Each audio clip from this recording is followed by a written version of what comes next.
Hello and welcome to Miss Shipley's Classroom. I'm Farah and today I'm going to bring you a teacher hack that is hopefully going to save your sanity. In this video series, I'm going to be talking about some of the most common problems that teachers deal with in the classroom with regard to classroom management, organization, you name it, we're going to talk about it. Do you have a problem that you need a solution to? Be sure and comment below and leave your question, leave your problem, and either I or maybe another teacher in our community will reach out and help you with your problem and leave you a teacher hack as well. Your problem might just be featured here on our video series. Let's dive into our very first teacher hack.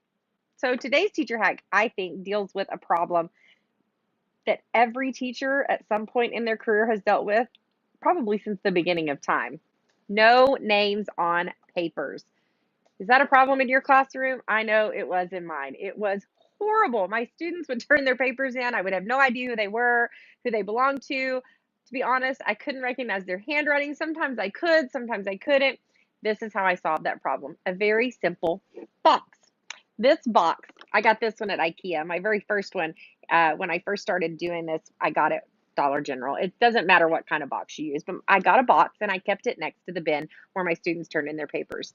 So when my students turned in their papers, they went up and they looked in the box, and there were highlighters and there were markers inside the box. Yes, simple highlighters and markers.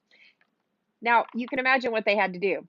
They were required, when they turned their paper in, to grab a highlighter or a marker and simply draw a line through their name. If there was nothing to draw a line through, they knew they didn't put their name on their paper. So I also kept a couple of pencils or pens, depending on the grade level that I was teaching, next to the basket as well, so they could very quickly write their name on their paper and turn it in. Quick, problem solved. Now, bonus tip. When I was introduced to Mr. Sketch Smelly Markers, yes, Mr. Sketch Smelly Markers, these were a game changer.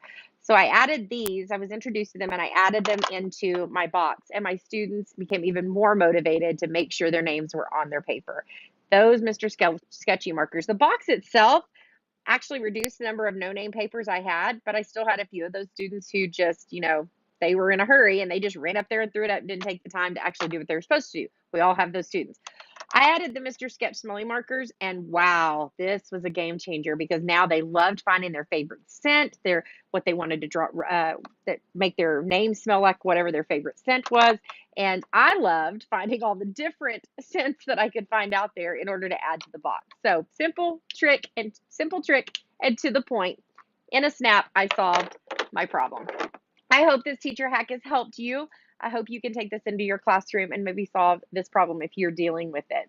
Don't forget to subscribe to our channel to make sure you get all the updates of when we update and upload a new video. And if you're not following us over on Miss Shipley's Classroom, go ahead and jump over there and join the community where I share tips, tricks, and inspirational quotes every single day for you to take into your classroom. Guys, I love hearing from you. I love reading your emails and reading your messages. Be sure you reach out and let me know if this teacher hack helped you. If you have another question about anything, any of my resources, any questions about things that I used in the classroom, make sure you reach out and ask me those as well. Until next time, guys, happy teaching.